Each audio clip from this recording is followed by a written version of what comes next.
Love doesn't discriminate between the sinners and the saints. It takes and it takes and it takes, and we keep loving anyway. We laugh and we cry and we break and we make our mistakes. And if there's a reason I'm by her side, and so many have tried, then I'm willing to wait for it. I'm willing to wait for it, wait for it, wait for it, wait for it. My grandfather was a fire and brimstone preacher.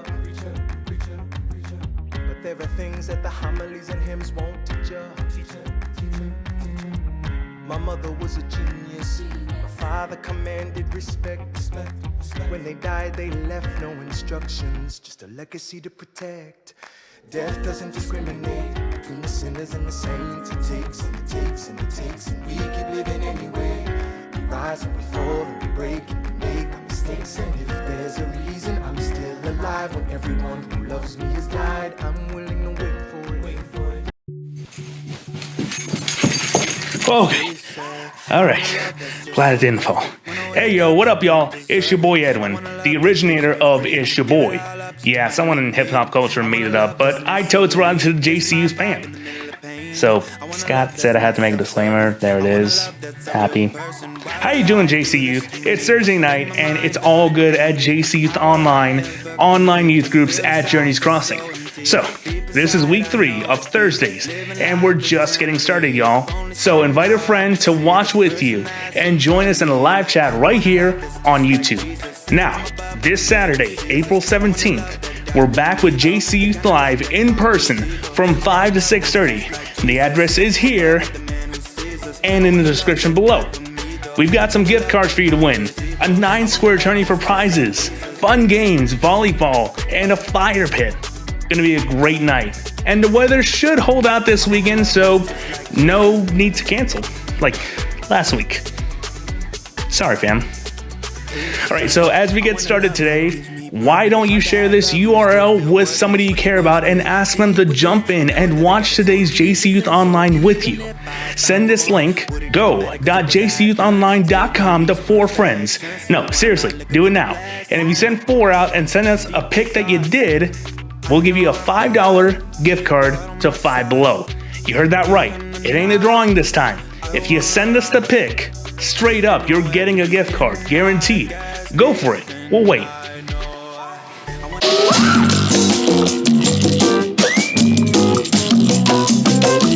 2, 3, 4, 5, 6, 7, 8, 9, 10, 11, 12.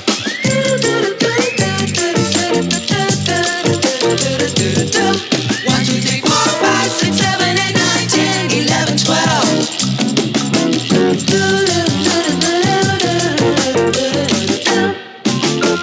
4.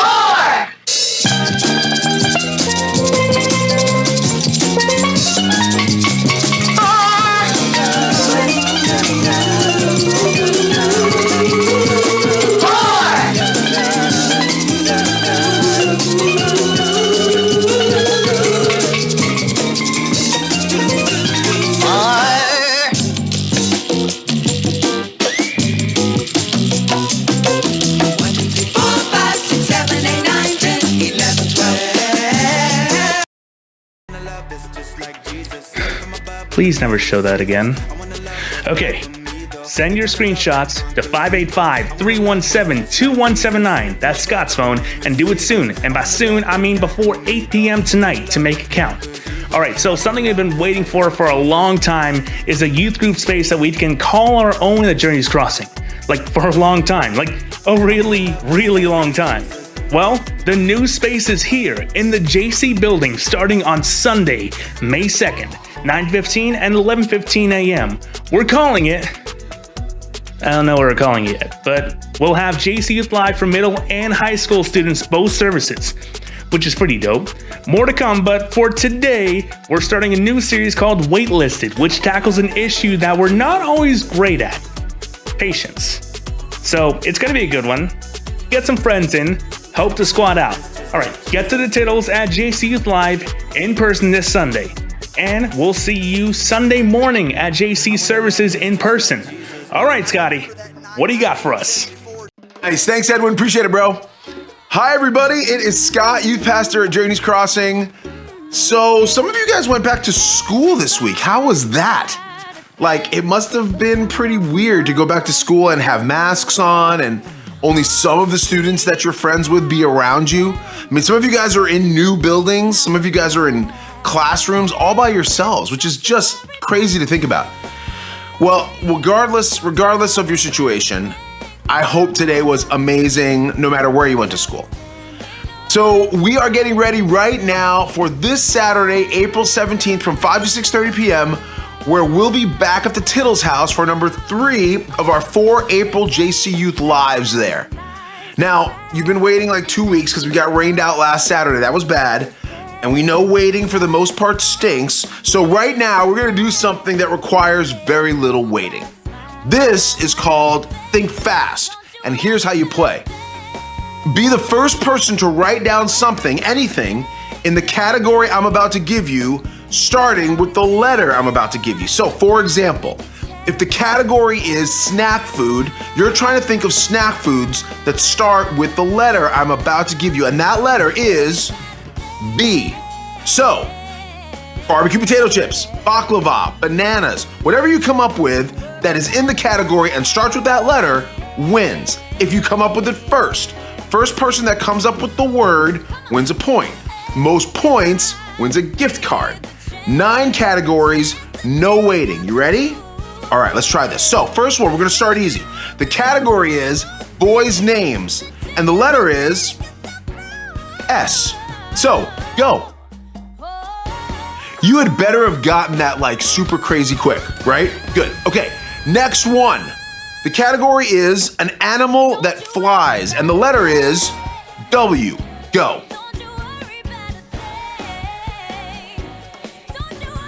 W, white-tailed rabbit. That's real. It's real. Next, okay, something in a sandwich. The letter N. Go. All right, probably by now you're getting the hang of this, right? Okay, next one. Category is TV show. Letter is D. Go.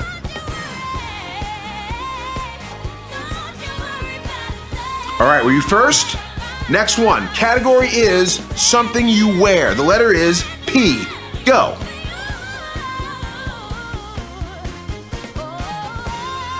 Pants. Is that too boring?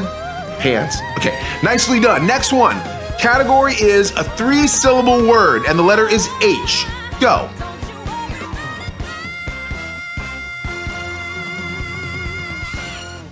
Good job. I cannot think of one.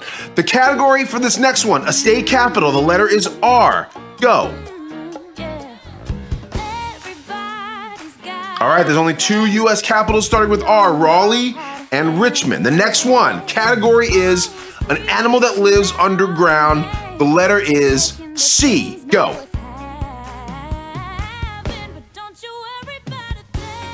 Nice. And the last one, category is an actor. The letter is N. Go.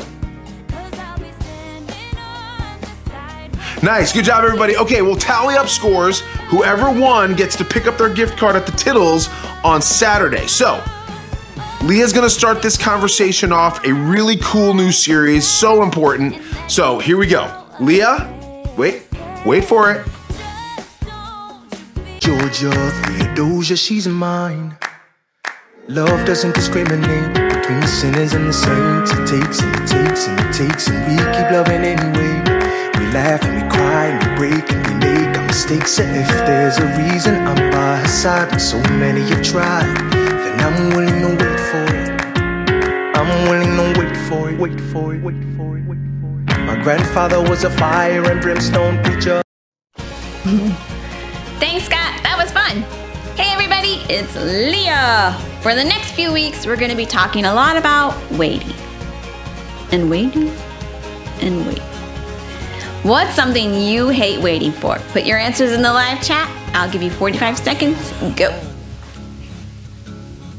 Like a stone, and I fell heavy into your arms. These days of darkness, which we've known, will blow away with this new sun. I'll kneel down, wait for now. And I'll kneel down, know my ground.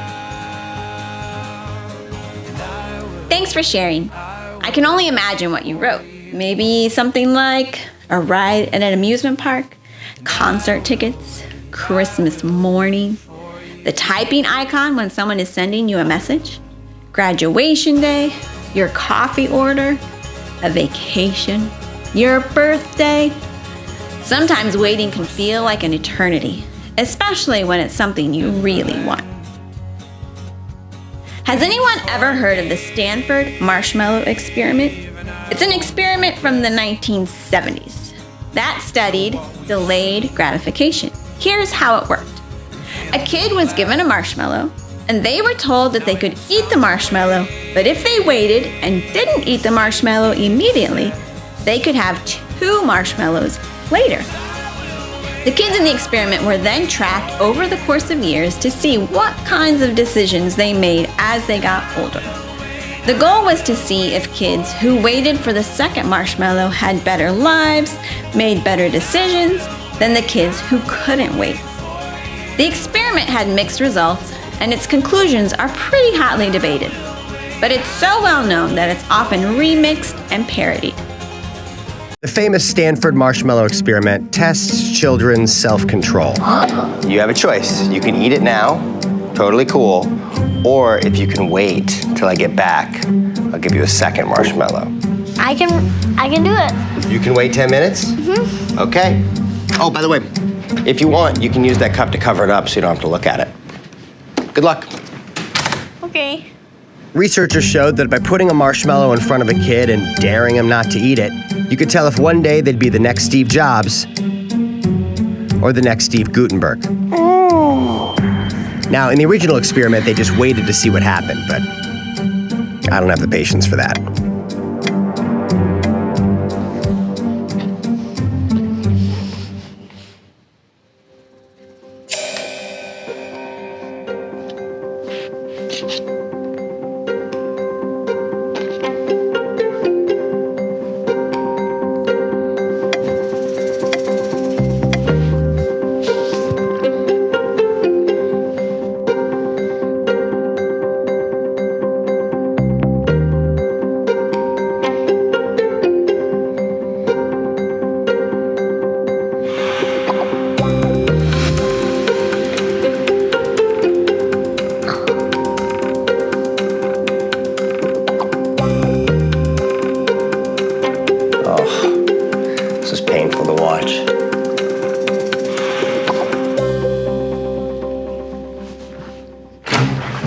All right. Oh, you ate it.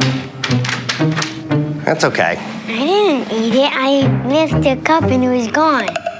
How'd you do? Good.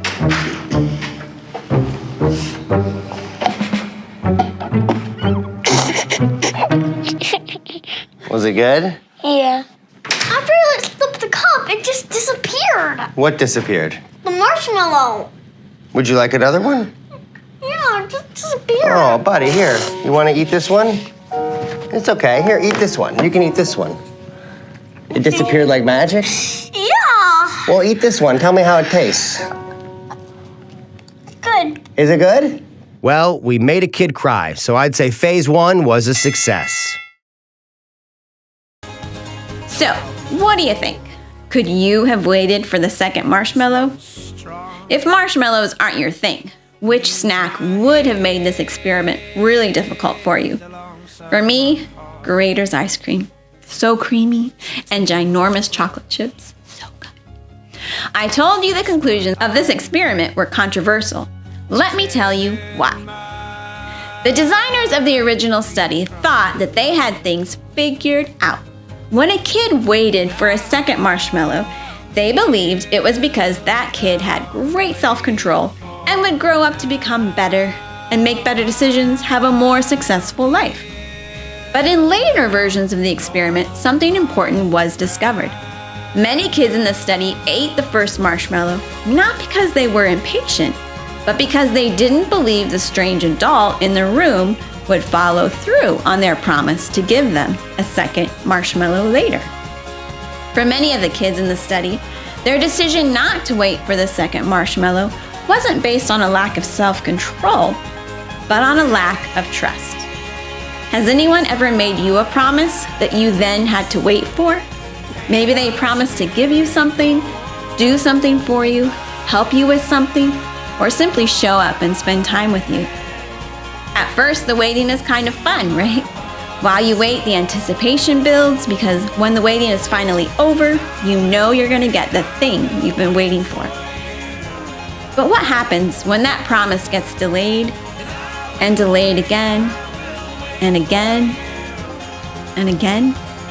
Soon you start to wonder if it's ever going to happen at all, or if you should just give up hope. It's a feeling a lot of us can identify with, and for some of us, it's because we've been waiting on God. Hey guys, it's Heather. So I don't know about you, but I don't have a ton of patience. Waiting is not easy for me. What about you? Are there a lot of things that you wish would just happen instantly? There are dreams and promises and goals and stuff that we want right now. But most of the time, we have to wait for it. So let's talk for a minute about waiting on a promise. When we're waiting on a promise, it's kind of like we're stuck somewhere between now and not yet. And while we wait, a lot can happen, right? We might get frustrated, we might ask questions, we might wonder if the person who made the promise can even be trusted. We might even be tempted to give up hope. Have you been there? We probably all know what it's like to wait on something that was promised to us. You know, some of you guys know that I became a Jesus follower when I was in high school. And to be honest with you, things were pretty rocky in my life. I was a good student, I was a good kid, did the right things, and on the outside, everything looked fine. But my family was not great. My parents had a pretty toxic marriage. There was lots of screaming and fighting and nastiness in my house. And when I became a Jesus follower, all these people would tell me that God wanted to give me what they called an abundant life. And they would say that God has good plans for me. This is stuff that the Bible literally says, but guys, my life did not feel very abundant, at least not with good things. My family was a mess, and I was starting to struggle with depression and tons of self-image lies I was telling myself. I was scared about my future and worried about my family. Somehow, though, I did keep trusting God that things would get better. But guys, it took a long time. It took several years, and my parents went through some really hard stuff. My family had some hard times. My parents even got divorced. Didn't really feel like the abundant life that God was promising me. But over time and after several years, things got better. I got a really good relationship with both my mom and my dad. I ended up being very close to my sisters. I still am. And eventually I got married and had kids of my own. And our family is not even close to perfect, but I can tell you that my life is full of God's goodness. And that's what he meant by abundant. And he has kept his promises to me. Don't get me wrong though. During those tough years, while I was waiting on God to fulfill his promises, I had a lot of doubts. Maybe you wondered some of the same stuff. Can God really be trusted? Does God even care? Does he even see me? Or what about this? If God really loves me, why do I have to wait so long for the good stuff that he's promised me? If you feel like you're waiting on God right now, guys, you are not alone. The Bible is filled with stories of people who had to wait on God, sometimes for a long time. So for the next few weeks, we're going to talk about 4 stories from the Bible about people who had to wait on God. Now, if you're new to church or new to following Jesus, these stories and the people in them might be brand new to you. No worries, you'll catch on really fast. If you did grow up going to church or maybe with your family reading the Bible or something, you may have heard these stories as a kid. That doesn't mean you can zone out, okay? It doesn't mean you really know them. You may only remember parts, and sometimes when we're kids, we hear a more simplified version, but the older you get, the easier it is to see these Bible stories and to tell that they're way more interesting and complex and tense than we maybe realized when we were little. Now, before we check out our first story of this series, let's take a minute to learn about how and why The Bible includes these kind of stories. We're talking about how to read biblical narrative, or in other words, how to read stories. Right. And one of the main ingredients of any good story is characters who encounter conflict and then have to overcome it. Yeah, let's talk about characters. In most stories, we quickly identify with characters because, just like them, we're in our own story having our own conflicts that we need to overcome. Yeah, and good stories have characters with relatable struggles. We can watch them react to these challenges in different ways, and we get to see what happens as a result. Through characters, an author can show us their view of what it means to be human. The Bible's no different. Biblical stories use characters as a mirror so we can see ourselves and discover our own human nature in the reflection. The thing about characters in the Bible is that they can be hard to relate to. I mean, often there's very little detail given about them. Yeah, biblical authors develop characters differently than modern narratives. They prefer to communicate a lot through minimal detail. For example, we rarely hear what people look like in the Bible, but when we do, it's crucially important for the story. Like we're told that Saul is tall and David was kind of a runt. And these become images of their moral character. Saul's height matches his love of status and power to impose authority, while David humbly accepts his low status and allows God to exalt and deliver him. So people's physical appearances are symbolic. Yeah, very often. Like Esau's hairy body fits his animal-like behavior, and Jacob's smooth skin matches his deceptive, slippery nature. What other clues do we get about biblical characters? Well, often people's names symbolize their role in the story. Abraham in Hebrew sounds like father of a multitude. Jacob means deceiver. Ruth means refreshment. And Saul, his name means the one asked for. He's the flawed king that the people requested. So by packing all this meaning with very little detail, biblical stories can do a lot in a little space. And they even leave out things that modern readers want to know about these characters. Like they rarely come out and tell us people's thoughts or motives. Right, like when Moses saw an Egyptian beating an Israelite, he kills him on the spot. But why? Was this righteous anger, or did he just lose his cool? And was it okay with God that he did it? Yeah, we're not told. Because biblical authors usually avoid giving moral commentary. They would rather have a character's words and actions reveal their motives and then leave us to judge their behavior by seeing the consequences. So in the case of Moses, this murders the beginning of a pattern of his anger getting the best of him with bad results. This choice forces him to run and hide in the desert for 40 years. So it was a bad thing. But he does meet his wife out there, so it's a good thing? Exactly. It forces you to ponder. Through all these techniques, the biblical narrators keep their stories compact, memorable, but also engaging.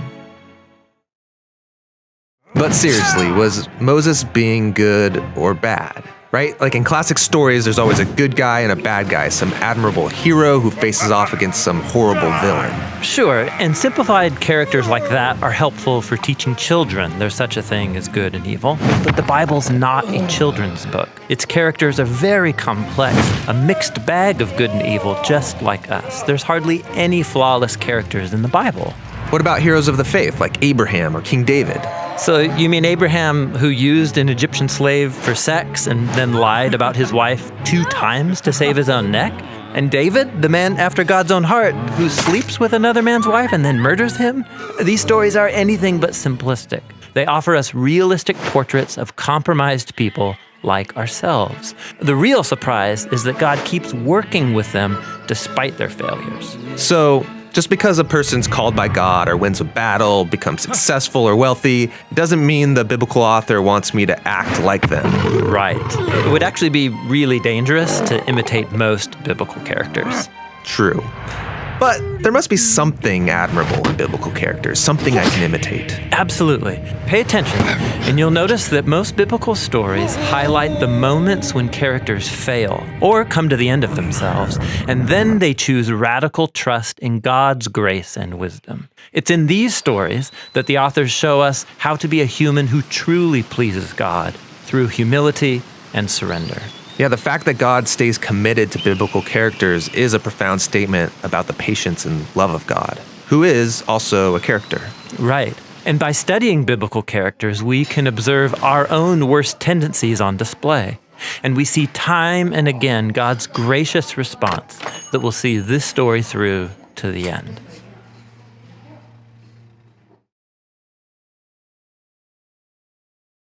Hey you guys, we hope this video was helpful for you on how to understand characters in biblical narrative. We have a lot more videos coming out about how to read biblical narrative, other literature in the Bible. You can check out our YouTube channel here, The Bible Project. We are a crowd-funded animation studio. We're making loads of videos on the themes of the Bible, the structure of the Bible, how to read the Bible. You can be a part of this. Go to thebibleproject.com and see what we're up to. Thanks, Heather. Hey, everybody, it's Pete. So, most biblical stories highlight the moments when characters fail and come to the end of themselves. Today, we'll see how an important biblical figure named Abram waited on God, gave up waiting on God, and eventually learned something vital about God's character. Abram, later named Abraham, is known as the father of Judaism and Christianity. He's the guy God worked with thousands of years ago in order to set a huge plan and promise in motion. Genesis 12:1-3 says, "The Lord has said to Abraham, 'Go from your country, your people, and your father's household to a land I will show you. I will make you into a great nation, and I will bless you. I will make your name great, and you will be a blessing. I will bless those who bless you, and whoever curses you I will curse. And all people on earth will be blessed through you.'" Thanks, Hadassah. That was awesome. Abram was an ordinary guy, but this wasn't an ordinary promise. This was a big promise for Abram. In those times, having children was seen as a sign of God's blessing. So when God promised Abram a son, it was one of the greatest promises that Abram could have received. This was also a big promise for the world. God promised to make Abram's descendants God's special, chosen people. The people through whom God would work and be revealed in the world. But there was a problem. Abram didn't have any descendants. His wife, Sarai, was unable to have any children, and they were both pretty old. Abram and Sarai obeyed God by packing up their lives and hitting the road. But that promise about babies, that was hard for them to trust. Genesis 15:1-6 says, "After this, the word of the Lord came to Abram in a vision. 'Do not be afraid, Abram. I am your shield, your very great reward.' But Abram said, 'Sovereign Lord, what can you give me since I remain childless of the one who will inherit my estate is Eliezer of Damascus?' And Abram said, 'You have given me no children, so a servant in my household will be my heir.' Then the word of the Lord came to him. 'This man will not be your heir, but a son who is your own flesh and blood will be your heir.' He took him outside and said, 'Look up at the sky and count the stars. If indeed you can count them.' Then he said to him, 'So shall your offspring be.' Abram believed the Lord, and he credited it to him as righteousness." Thanks, Maddie. Abram was stuck waiting to receive what God had promised. He didn't have a timeline or a plan, just a promise. He was officially waitlisted.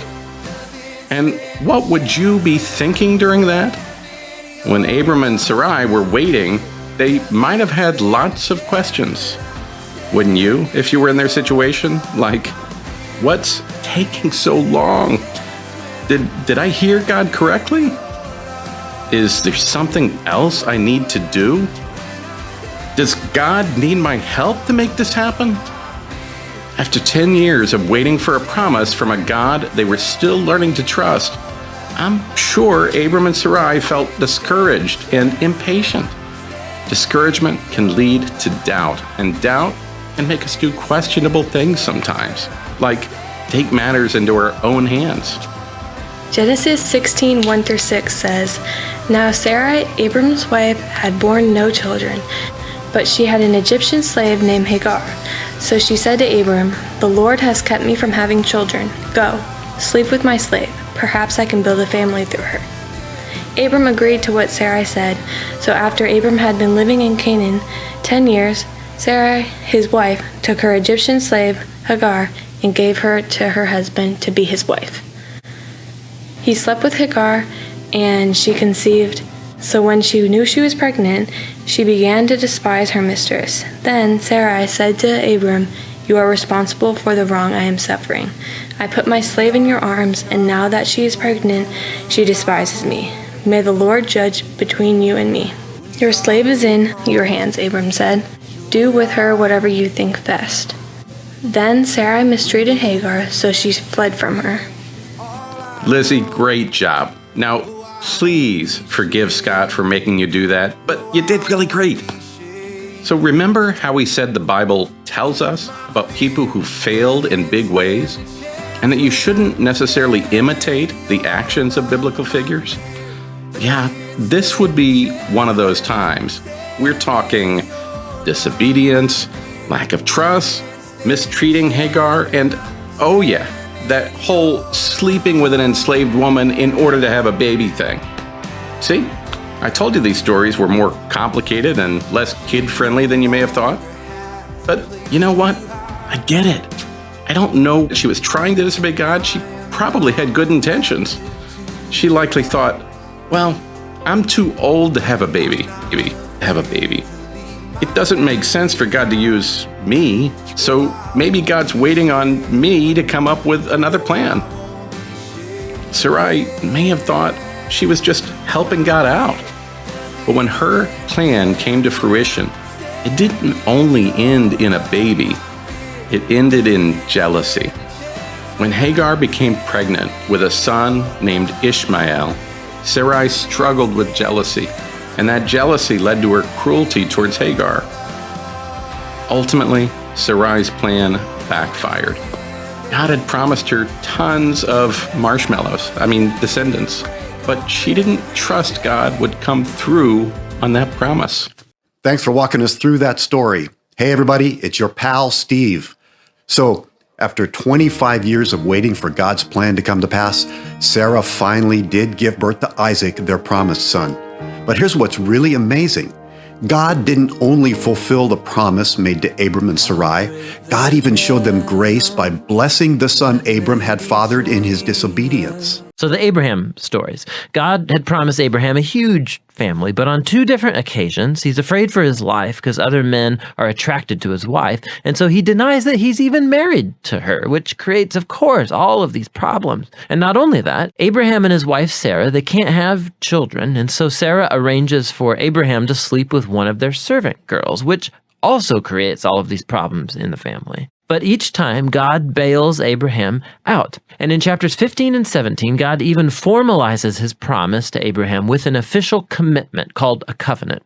This is a classic scene. God invites Abraham to look up at the night stars and to count them. And he says, that's how numerous your family's going to be. And despite all of the odds, having no kids and no way to have any at the moment, Abraham looks up in the sky and simply trusts God's promise. And God responds by entering into a covenant with Abraham, promising that he will become a father of many nations, that God's blessing may come to the whole world. God asks Abraham to mark his family with a sign of the covenant, circumcision of all the male boys in the family. This is a symbol to remind them that the fruitfulness of their family is a gift from God. And so Abraham has lots of kids eventually, and he dies at a good old age. So God could have punished or abandoned Abram and Sarai, or Abraham and Sarah, but instead, God covered them in grace. It's kind of like they ate their first marshmallow, but God gave them 2 more anyway. Now, the Bible doesn't spell out every detail for us in this story. It leaves room for us to ask questions and wonder. So, I wonder, like those kids in the marshmallow experiment, who wanted it now because they didn't trust the adults? Did God understand that Abram and Sarai's disobedience wasn't because of a lack of self-control? Did God see it was because they weren't sure if God could be trusted? Now, is that why God chose to show them grace instead of judgment? Because what they really needed wasn't punishment, but assurance that God could be trusted. So, I don't know what promises you're waiting on God to fulfill right now, or which promises you'll need to wait for in the future. But here's what I do know. God can be trusted. Proverbs 3:5-7 says, "Trust in the Lord with all your heart, and lean not on your own understanding. In all your ways submit to him, and he will make your path straight. Do not be wise in your own eyes. Fear the Lord and shun evil." Thanks, Haley. That was great. So like Abraham and Sarah, who waited for years for God to give them a child, here's the message you and I often need to hear. God has a plan, but we might have to wait for it. When God makes a promise, The plan God has in mind is better than anything you or I could imagine. But sometimes it's difficult to see where things are headed while we wait for that plan to be completed. And we might think we know what's best or what's next, but we often really have no idea.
Wow, God's plans and promises are a lot better than the plans that video creator had in mind, but we often have to wait for what God has in mind.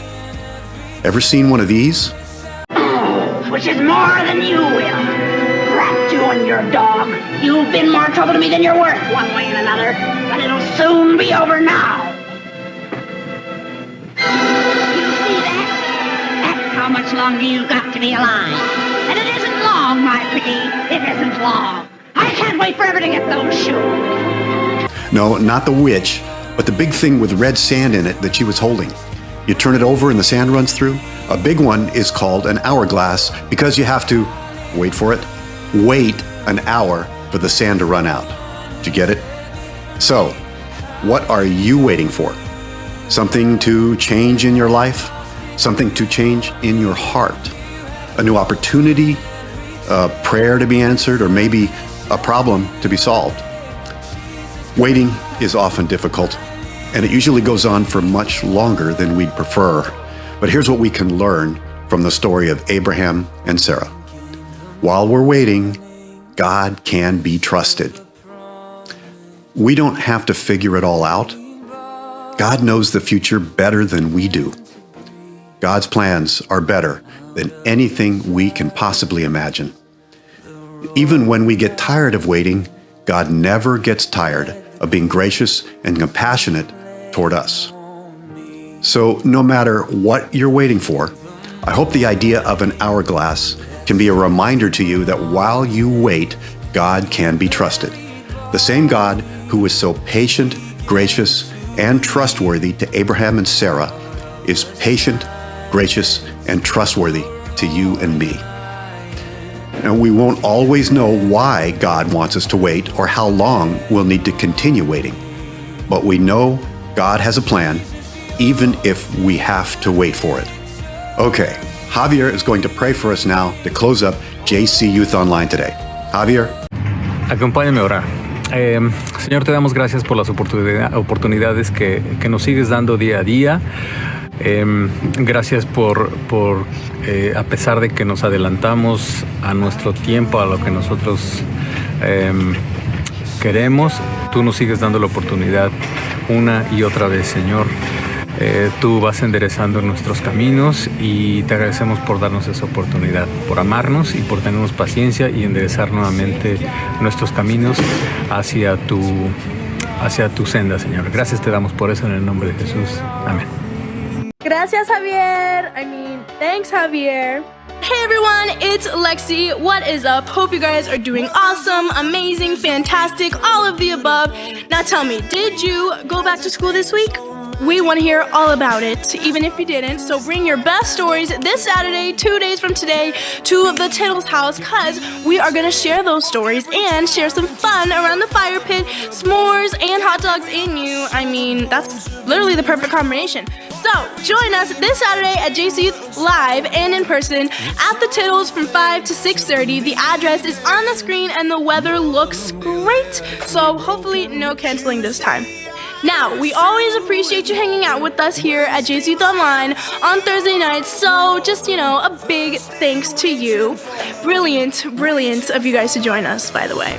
We want more people to join the movement and be brilliant with us at JC Youth Online, so share today's JC Youth Online on Thursday with a friend by texting them this link, go.jcyouthonline.com. There's always stuff to win, prizes await you, they get to listen to multiple Steves and hear prayers in Spanish.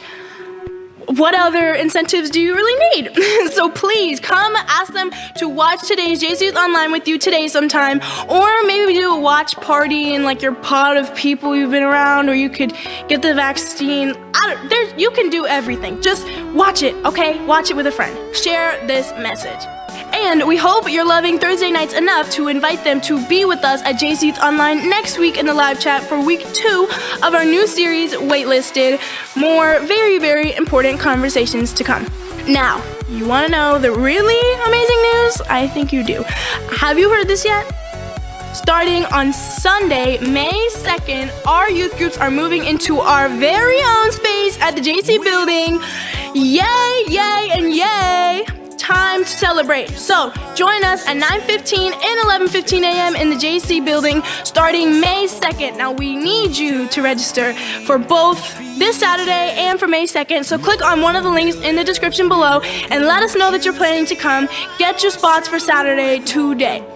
Now, we have been killing it, doing a lot better on our daily text devotionals, doing it every single day. Click on the link in the description below and sign up and get in on what we are doing together to get to know Jesus better daily. Same with our Insta prayers at noon, Monday through Friday, killing it. So come join us for that. It is just a minute or less, great way to stay connected, like I said, and we would love for you to pray along with us. Our Insta page is Journeys Crossing YM. And speaking of social media, we've got Insta, Twitter, Facebook, and we're about to start using TikTok. And on Insta tomorrow, we will replay today's JC Youth Online for people to be able to watch in case you missed it. So we've got our Journeys Crossing YouTube page, youtube.com/Journeys Crossing, where you can find the whole entire JC Youth YouTube playlist, both from the Sundays and Thursday JC Youth Onlines. Speaking of playlists, if you liked the music from today's JC Youth Online, pause the screen right now and you will find all of the songs that you can search on Spotify. If you need something, anything, or just want to connect, here is our contact info. If there's something, anything, you want someone to pray with you about or talk about, you can email, call, or text us. We would love to be helpful. Please reach out. All right, we will see you guys next week right here at JC Youth Online on Thursday night, and we will see you Saturday at the Tittles, and then Sunday morning at the JC building at one of our services, 9:15 and 11:15 a.m. All right, that's it. See you tomorrow, guys. Love you, bye. Literally, not tomorrow. I will see you guys on Saturday.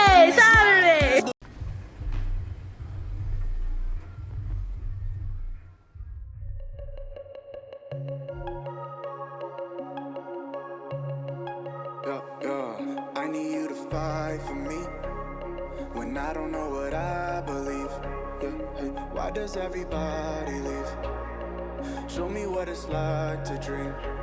Hey, go, you the best. Hey, say it with your chest. Hey, yeah, wave 'em high, side to side.